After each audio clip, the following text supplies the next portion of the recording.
Happy New Year, everyone. I'm Ryan Betson from the PopCulturists, and welcome to 2020. Hope you've all had a lovely break over Christmas and the New Year, and I hope 2020 brings you guys the best it possibly can. Now, speaking of bringing you stuff, this video is all about the PopCulturists and what we are bringing to you this year in 2020.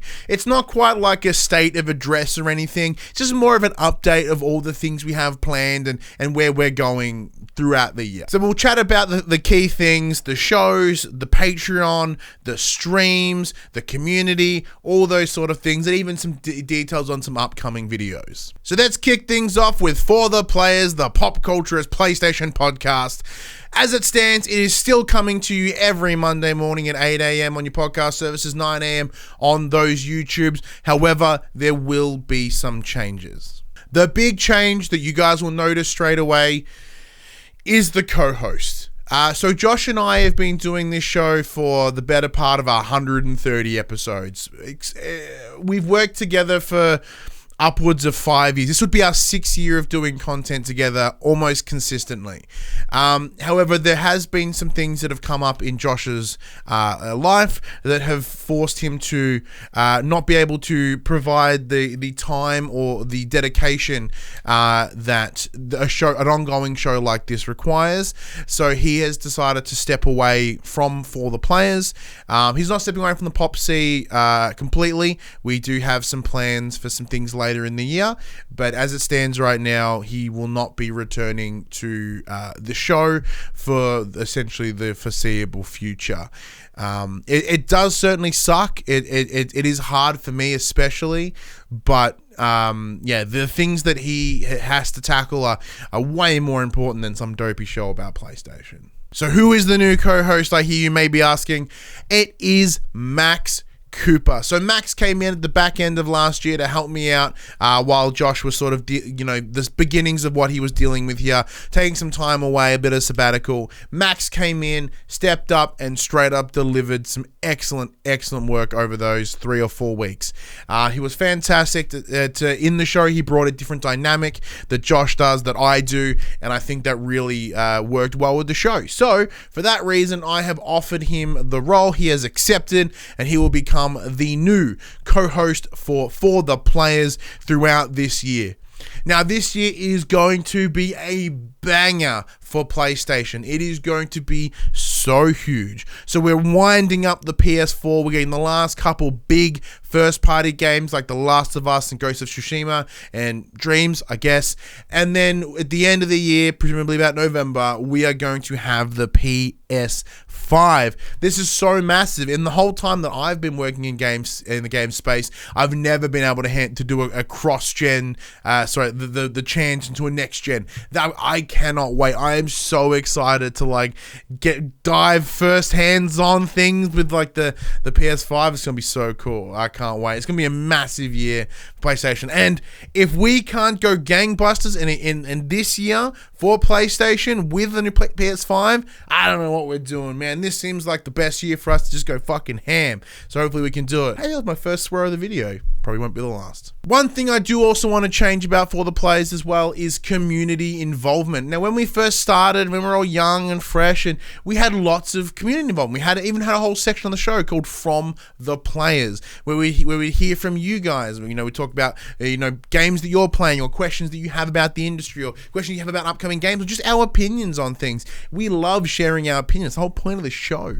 So we would really love for you guys to become involved in the show again. Now, I understand the difficulty of how we've been running it in the past. A lot of the time it was last minute. Like, we would be like, hey, we're doing the show in about 20 minutes. Here's the topic. Let me know what you think. That is not enough time. And that's 100% on me. So what I've been doing is I've grabbed a calendar and we have been mapping out literally the entire year. So at least for the first 6 months, we have most shows pretty much planned. That comes around the games we're reviewing. That comes around topics. We have it all stitched up, ready to rock and roll. So, which is great for you guys, the viewers that want to get involved in the show, is you will know exactly what we're talking about at least a couple of days in advance. That gives you time to get involved, ask your questions, maybe even watch the show live, which we'll get to very soon. So the changes that we've made is all about bringing that community community back together. We've always been a strong community. We still are, but we need to become a louder community, more vocal community, and I want to do the things I can to put that in place to make that easier. All right, second, we have The Young and the Wrestlers, our WWE podcast hosted by Jem and myself. That show will still come at you 2 days a week. It comes to you on a Tuesday with our SmackDown analysis, 8 a.m. on podcast services, 9 a.m. on the YouTubes, and Thursday, 8 a.m. Podcast, 9 a.m. YouTubes with our Raw analysis. And happens to be a pay-per-view, they'll probably splice in right there on the middle on the Wednesday. It's been an awesome first year for The Young and the Wrestlers. It's pretty much this time last year when we launched the show.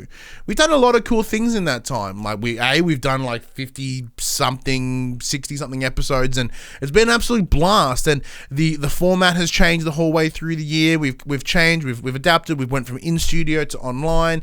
We met Kofi Kingston, we went to WWE show. Man, like for a first year of a show, it's been pretty amazing to see it grow and to see it shape and to see it change. And speaking of change, that is one of the biggest things about that show. When we started, we had this idea of what we wanted it to be, but it ended up swaying into this play-by-play review of the show. And we would throw our opinions in, as we sort of gave you the rundown of the show. Like it worked, it was fine, but it was also every wrestling podcast ever.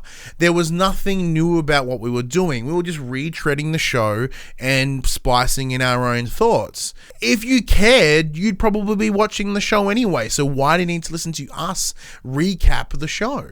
So instead, we have completely swung back the other way, and we are diving into where our namesake is from. We are diving into that soap opera nature of the WWE. We are focusing on storylines, on feuds, where they sit, where they're going, what backstory, is there any backstory to this? What's it leading to? Where is it going? So there's a lot of fantasy booking. There's a lot of trying to understand where each of the characters are coming from, what they're planning to do, what they're trying to deliver. So that means turning it back in, playing off of that kayfabe, turning it back up, pretending all these people are real, like in terms of their characters are real, and that's what they're thinking, and we're going to have a lot of fun doing it. So by focusing on the storylines and the feuds, it allows us to do something that isn't done in any other show. Now, granted, most people would say the storylines of the WWE aren't even that good.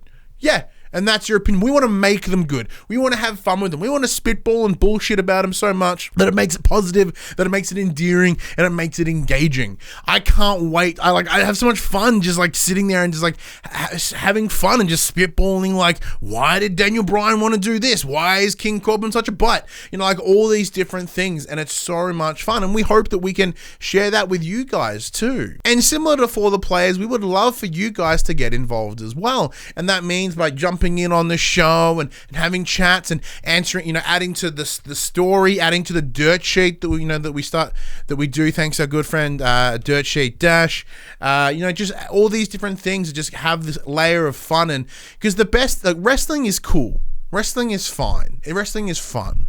However, the best thing about it is sharing it with your friends. It is so much more fun to watch wrestling with others. It is so much fun to talk about wrestling with others. And we want to ensure that fun remains in the show that we do, and that's what we deliver. We deliver a fun way to experience some wrestling. So that brings us to our Patreon. Now, we've had a Patreon for the longest time. It was requested by the community way back for those that were generous enough to put some dollary dues, from their hard-earned pay to dorks like us. We cannot be more grateful for those that have agreed to share their money with us. The financial support of the show and what we do is amazing.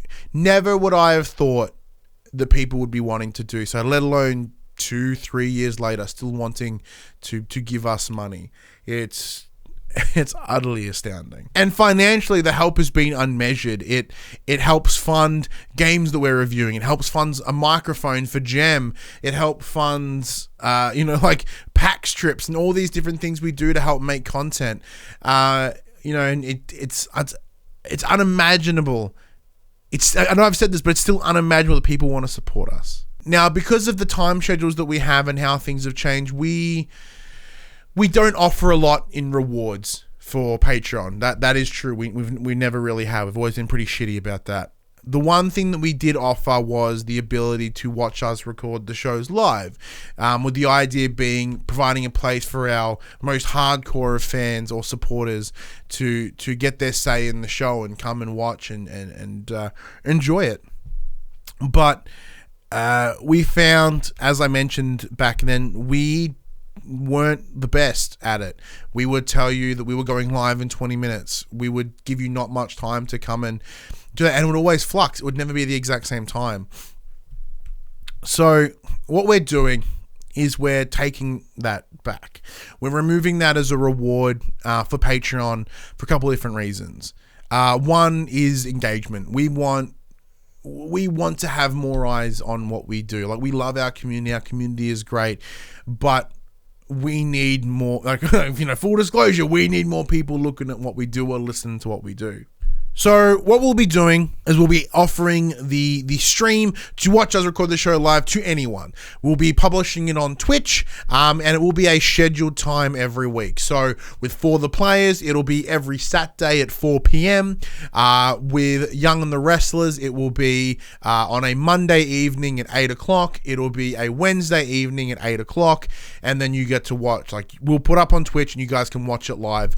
By doing so, we hope that brings more people in general, as in watching the shows, consuming the podcast. That's kind of what we're hoping. That's the end goal here. Now, we understand that if you were a patron, you have lost one of your rewards, and that kind of sucks. We are looking at ways to replace that, whether that be doing AEW reviews exclusive for Patreon, NXT reviews exclusive to Patreon, possibly, like when we do like live reacts to like State of Play or other, maybe some trailer reactions, stuff like that, exclusively to Patreon.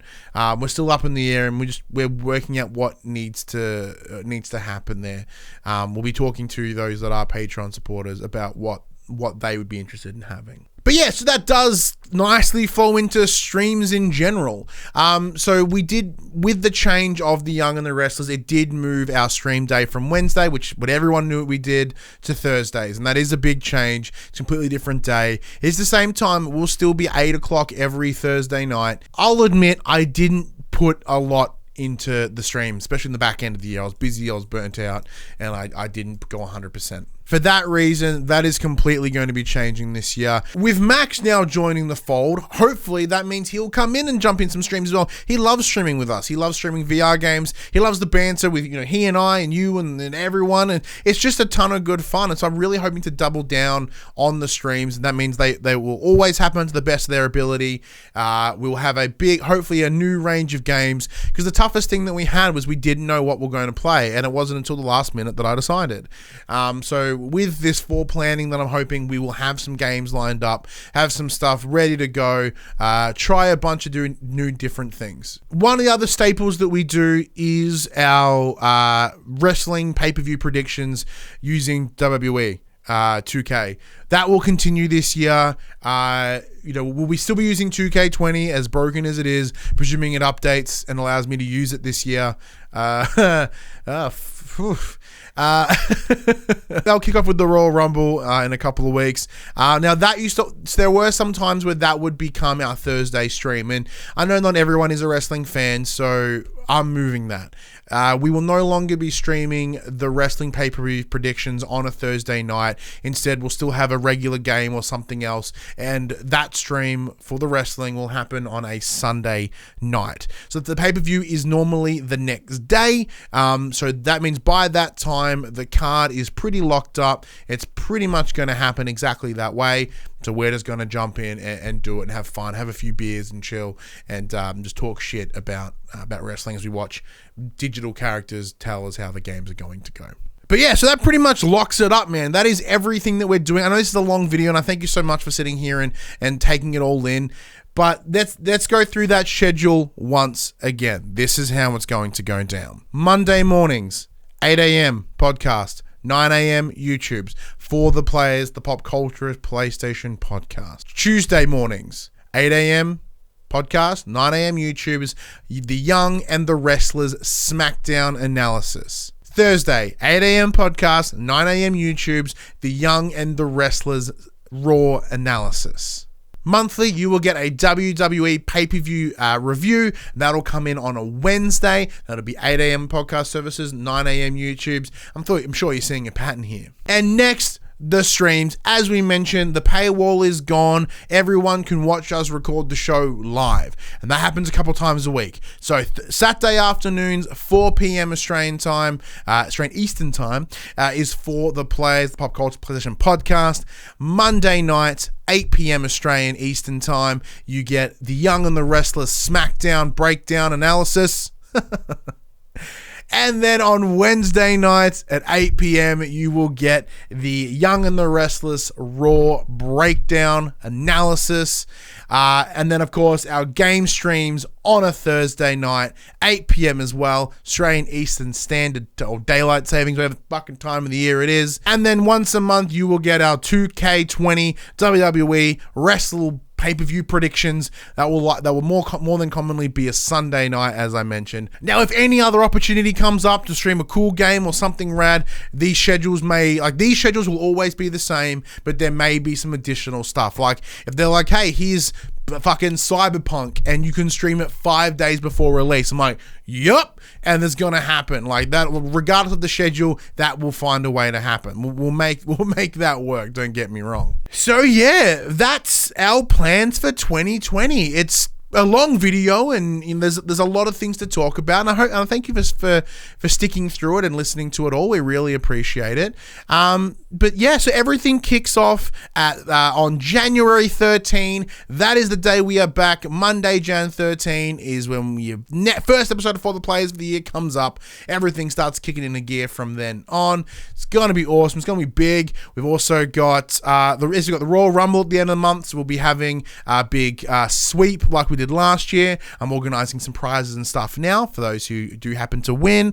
I have the review of the Thrustmaster eSwap controller on its way. Thank you to Turn Left. There's a lot of stuff that we have in the works outside of our regular scheduled programming. It's going to be cool. It's going to be fun, and I cannot wait to just keep making cool shit for the rest of the year and collab with a bunch of people. So you'll see me at Dash Culture. You'll see Gem on other shows. She's made it appear a ton of podcasts this year. Max, will get him in the fold as well and try and get him around. Anyone that wants to have a chat with him as well. There's a lot for this year. 2020 is going to be gnarly, man, and we hope that you want to share it with us. So we'll leave it there. I'm Ryan Betson from the PopCulturists, and we'll see you this year, I guess. I'm really bad at ending videos.